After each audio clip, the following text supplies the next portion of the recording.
اللہ اکبر، سبحان اللہ، الحمدللہ، استغفر اللہ، نحمدہ و نصلی علی رسولہ الکریم، اما بعد، اعوذ باللہ من الشیطان الرجیم، بسم اللہ الرحمن الرحیم۔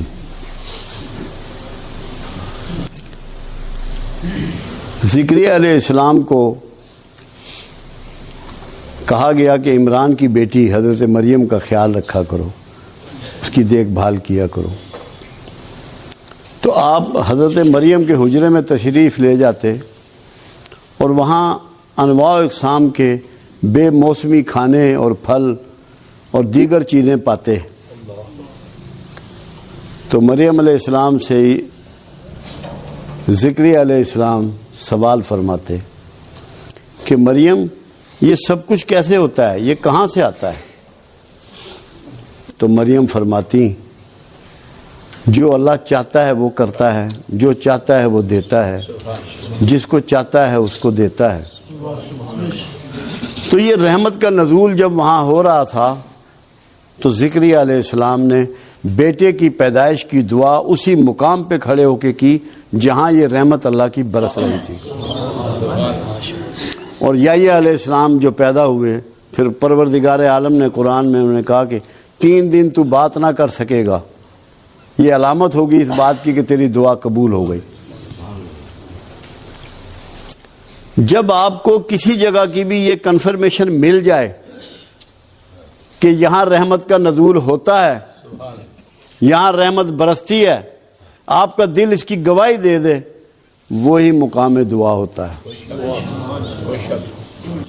اگر آپ یہاں آتے ہیں اور اس وہمے کے ساتھ آتے ہیں کہ یہاں رحمت اور برکت کا نزول نہیں ہے تو کوئی دعا نہ کرے۔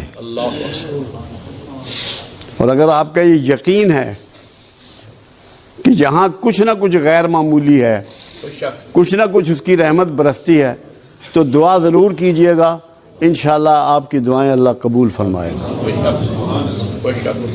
ایک تو یہ میں نے بات کرنی۔ دوسری بات یہ ہے کہ قرآن ہمیں یہ سکھاتا ہے کہ کیا ہو گیا ان لوگوں کو کہ جو اپنی جانوں پر ظلم کر بیٹھے ہیں، کیوں نہیں میرے رسول کے پاس جاتے اور درخواست گزار ہوتے کہ ہمیں اللہ سے بخشش لے دو، اور رسول تمہارے لیے بخشش مانگے اور میں بخش دیتا۔ کیا یہ اسی زمانے کے لیے بات تھی؟ محدود بات تھی؟ یہ قیامت تک کے لیے ہے، کیونکہ جب قرآن میں مینشن ہو گئی، قرآن کی بات، قرآن کا رول بعد از قیامت بھی ہے، یہ ہمیشہ کے لیے معاملہ طے ہو گیا۔ جب آپ درود شریف پڑھتے ہیں، جب سرکار پہ سلام بھیجتے ہیں تو آپ کی بات پوری پہنچتی ہے، مگر ہمیں کرنا کیا ہے؟ پہلے ہمیں اس بھید کو سمجھنا ہے۔ جو رسول اللہ پسند کرتے ہیں ہمیں اسے پسند کرنا ہے، جو رسول اللہ ناپسند کرتے ہیں ہمیں اسے ناپسند کرنا ہے۔ خالی کھلی کام نہیں چلے گا کہ آپ یہ سمجھیں کہ بس آپ کی دعائیں قبول ہو جائیں گی، آپ کی بخشش ہو جائے گی۔ آپ کو رسول اللہ کے گروہ میں شامل ہونا پڑے گا۔ معافی لینے کے لیے کچھ طریقے آپ کو بدلنے پڑیں گے۔ حالانکہ اللہ کے حبیب صلی اللہ علیہ وسلم نے اس کی نشاندہی فرما دی کہ ایک ایسا زمانہ آئے گا، لوگوں نے نہ مجھے دیکھا ہوگا نہ میری آواز کو سنا ہوگا، مگر مجھ سے محبت کرتے ہوں گے۔ خوش نصیب ہے وہ شخص جس کے سینے میں کملی والے کی محبت جو ہے وہ جاگ جائے، پیدا ہو جائے۔ یہ اللہ کی مہر کے بغیر نہیں ہو سکتی، یہ ممکن نہیں ہے۔ تو جب اللہ یہ مہر کر دے اور یہ پیدا ہو جائے تو اس کا مطلب یہ ہے کہ بات جو ہے وہ بن جانی ہے۔ اب دیکھنا یہ ہے کہ ہم زیادہ وہ کام کرتے ہیں جو رسول اللہ کو پسند نہیں ہے۔ غصہ ہے، نفرت ہے، حسد ہے، ضد ہے، دشمنی ہے، عصبیت ہے، منافقت ہے، جھوٹ ہے۔ کیا یہ چیزیں عمل میں لانے کے باوجود آپ سمجھتے ہیں کہ آپ کا رسول اللہ سے گہرا تعلق ہے، پیار کا تعلق ہے؟ محبت کا تعلق ہے یا اپنے آپ کو دھوکہ دے رہے ہیں؟ آپ کو سچائی اپنانی پڑے گی، محبت اپنانی پڑے گی، شرافت اپنانی پڑے گی، پاکیزگی اختیار کرنی پڑے گی، یہ آپ کو چینج کرنا پڑے گا۔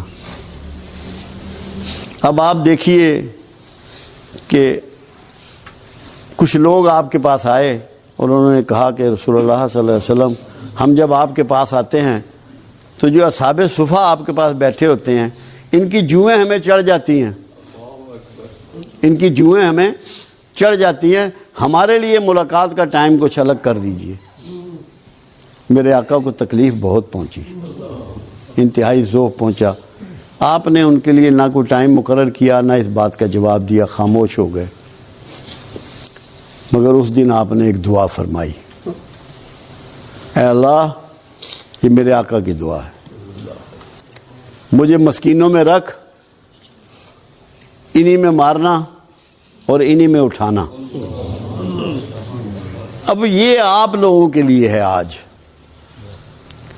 اگر آپ کو مسکین برا لگتا ہے، آپ کا کملی والے سے تعلق نہیں ہے۔ مسکینوں کو اپنا لو، دھتکارو مت، گندے کپڑے والے کو اپنے سے دور مت کرو، کمزور حیثیت کے آدمی سے نفرت مت کرو۔ اگر چاہتے ہو کہ تمہیں کملی والے سے فیض ملے، تمہیں اس کی شفاعت نصیب ہو، تو سوچ کو بدلو، یہ ارادہ کر لو کہ مسکینوں میں رہنا چاہتے ہیں میرے آقا، مسکینوں میں مرنا چاہتے ہیں، مسکینوں میں اٹھنا چاہتے ہیں۔ ہم کہاں کھڑے ہیں؟ ہم کہاں کھڑے ہیں؟ ہم کیا کر رہے ہیں؟ کیونکہ بہت زیادہ دعویٰ پورے معاشرے میں بکھرا ہوا ہے۔ ہر کوئی یہ سمجھتا ہے کہ میں رسول اللہ سے محبت کرتا ہوں، میں رسول اللہ سے عشق کرتا ہوں، مگر کیا اس کے رویے سے یہ باتیں چھلکتی ہیں؟ یہ احساس ہوتا ہے کہ میں کیا کر رہا ہوں، مجھے کیا کرنا چاہیے؟ اپنے سوچ کو بدلنا ہے۔ یہاں آنے کا آپ کا مقصد ہی یہ ہے۔ یہاں بنیادی طور پہ ہمارا سکول آف تھاٹ جو ہے وہ تصوف ہے، جو تمام اولیاء اعظام کا سلسلہ چلا آ رہا ہے، نسل در نسل چلا آ رہا ہے۔ وہ صفائے قلب کو بلیو کرتا ہے، اپنے اندر کی صفائی اس کا منشور ہے، اس کا ماٹو ہے۔ غصہ موجود ہے، نفرت موجود ہے، شدت موجود ہے، اور پھر بھی اندر محبت ہے تو کیسے ہوگی؟ محبت درد کے بغیر نہیں ہو سکتی۔ جب اللہ کے رسول صلی اللہ علیہ وسلم راتوں کے کھڑا ہو کے امت کی بخشش کی دعائیں کرتے ہیں، امت کی عافیت کی دعائیں کرتے ہیں، امت کی مغفرت کی دعائیں کرتے ہیں، کیا یہ بغیر درد کے ہے؟ کیا سینے میں سے دعا نکلتی ہے بغیر درد کے کسی کے لیے؟ کیا یہ ممکن ہے؟ کیا ڈرامہ کیا جا سکتا ہے؟ اس درد کو اپنانا ہے۔ میں آپ کو یقین دلاتا ہوں، اگر آپ کے اندر تھوڑا سا بھی درد پیدا ہو گیا، ہم قیامت کے قریب کے زمانے میں ہیں، سرکار سے دوری کے زمانے میں ہیں، تو تھوڑا سا بھی آج کا جو درد ہے نا، وہ آپ کی کائنات کو بدل ڈالے گا۔ اس کی ابتدا آپ نے اس طرح کرنی ہے کہ آج سے، ابھی سے مسکینوں کو چھاتی سے لگانا ہے، اور اس لیے لگانا ہے کہ یہ آقا کی پسند ہے۔ مسکین سرکار کی پسند ہے، جو سرکار کی پسند ہے وہ میری پسند ہے، یہ بنا لینا ہے اس کو۔ اگر یہ بن گیا، باخدا آپ سب کامیاب ہو جاؤ۔ میں اللہ کو گواہ کر کے کہہ رہا ہوں کہ آپ کامیاب ہو جاؤ۔ میں یہی تڑپتا رہتا ہوں، یہی سوچتا رہتا ہوں، دن میں بھی یہی غور کرتا رہتا ہوں کہ کس طریقے سے، دیکھیں آج سے 40 سال پیچھے جائیں، 50 سال پیچھے جائیں، ہمارے پاس اسباب بہت کم تھے، کسی کے پاس اسباب نہیں تھے اتنے، ہم سب ایک جیسے حالات کے لوگ ہیں، مگر وقت کے ساتھ ساتھ اسباب بہت بڑھ گئے، مگر اخلاق بہت گر گیا. ہم گھاٹے کے سوداگر ہو گئے، ہم گھاٹے کے سوداگر ہو گئے، کیونکہ اخلاق ہم نے کھو دیا، سامان ہم نے پا لیا. اللہ کے رسول نے سامان کو دھتکار دیا، پیوند والے کپڑے پہنے، گانٹھ مار کے جوتے پہنے، فاقے کیے، پیٹ پہ پتھر باندھے. ہم سامان کے چکر میں سارے اخلاق اور ساری محبت کملی والے کی اس سے دور چلے گئے. ہم نے گھاٹے کا سودا کیا. سوچ کو بدلیں، سامان سے مرکز کو ہٹائیں، اس دل کو اور دماغ کو اخلاق کی طرف مائل کریں، جس میں درد ہو، انسانیت ہو، شرافت ہو، احساس ہو، کسی کی خدمت ہو، کسی کی سیوا ہو، دلجوئی ہو، دلداری ہو. یہ جب تک نہیں کریں گے، یہاں آنے کا مقصد، محفلوں کا مقصد پورا نہیں ہوگا. میں تو یہ چاہتا ہوں کہ میرے جو دوست یہاں آتے ہیں، میرے ساتھی جو یہاں آتے ہیں، یہ کسی کو نہ بتائیں کہ ہم کہاں جاتے ہیں، کوئی تعارف نہ کرائیں. ان کے رویے سے پتہ لگے کہ ان کا استاد کون ہے، ان کے چلنے سے پتہ لگے، ان کی بات کرنے سے پتہ لگے، ان کے کاروبار کرنے سے پتہ لگے، ان کی نوکری کرنے سے پتہ لگے کہ کہاں بیٹھتے ہیں یہ، کس کے پاس جاتے ہیں، کس سے سیکھتے ہیں. اگر یہ نہیں ہے تو میں بھی غلطی پہ ہوں اور آپ بھی غلطی پہ ہیں. چسکا نہیں لینا، بابا جی نے بڑی گل کی تھی، اس کا کوئی فائدہ نہیں. جو آپ کے سینے کو چیر دے، بات وہ ہے. اندر احساس پیدا ہو جائے، اندر جاگ جائے آپ کا. میں پتہ ہو تنہائی میں اسی لیے ظفر صاحب، آج مجھے ٹیلی فون پہ صبح بات ہو رہی تھی منڈی باؤدین، کہنے لگے آپ نے جو فارمولہ دیا ہے اس پہ میں غور کرتا ہوں تو حیران رہ جاتا ہوں. میں نے تقوی کے لیے ان کو یہ سمجھایا تھا کہ تقوی وہ ہے، متقی وہ ہے جس کی تنہائی پاکیزہ ہے، جس کی تنہائی پاک ہے. اگر آپ کی تنہائیوں میں خیالات اچھے نہیں ہیں تو آپ متقی نہیں ہیں. تو یہ سمجھنے کی چیزیں ہیں. آج میرا دل تھا کہ جتنے دوست آئے ہیں، کوئی بندہ ہم میں سے ایسا نہ ہے جس کے کوئی جسمانی، کوئی نفسیاتی، کوئی معاشرتی، کوئی معاشی، کوئی روحانی مسائل نہ ہوں. ایک تو یہ ہم قیامت کے قریب کے زمانے میں ہیں، پھر دین سے بہت دوری ہے، قرآن سے بہت دوری ہے، اچھے لوگوں سے بڑی دوری ہے. وہ میاں محمد بخش کا شعر ہے نا، جس کپڑے پھول بدے ہون خوشبو آئے رومالوں.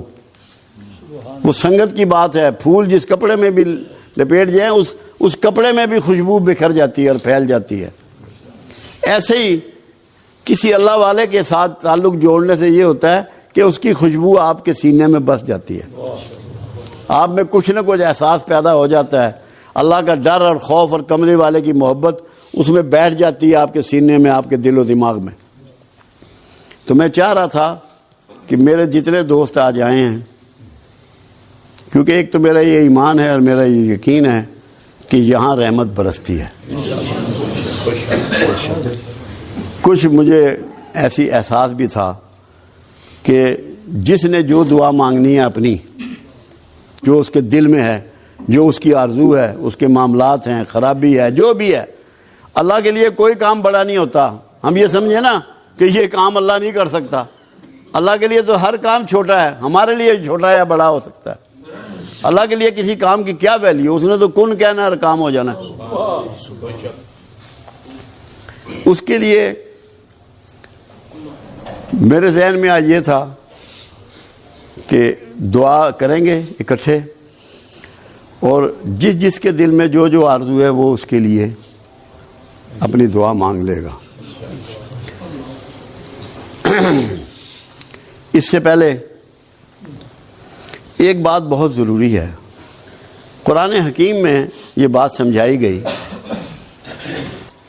کہ مشرکین مکہ رسول اللہ صلی اللہ علیہ وسلم کو جب پکارتے تھے تو رانا کہتے تھے، رے عین نون الف، یعنی کہ چرواہا.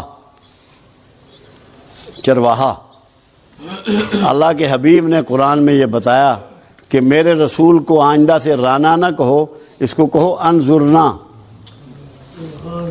لوگوں نے اس کے معنی اور مطلب کو نہیں سمجھا۔ انظرنا کا مطلب ہے کہ آقا نظر کرم ادھر پھیریے، نظر کرم ادھر پھیریے۔ تو آپ نے دعا سے پہلے سب نے انظرنا پڑھنا ہے کہ ہم نے پہلے آقا کو متوجہ کرنا ہے اور پھر اللہ سے مانگنا ہے۔ بات سمجھ میں آئی یا نہیں آئی؟ پہلے پڑھنا ہے انظرنا کہ آقا ادھر نظر کرم پھیر دیجئے، پھر اپنی اپنی دعا جس نے بھی کرنی ہے وہ کر لینی ہے۔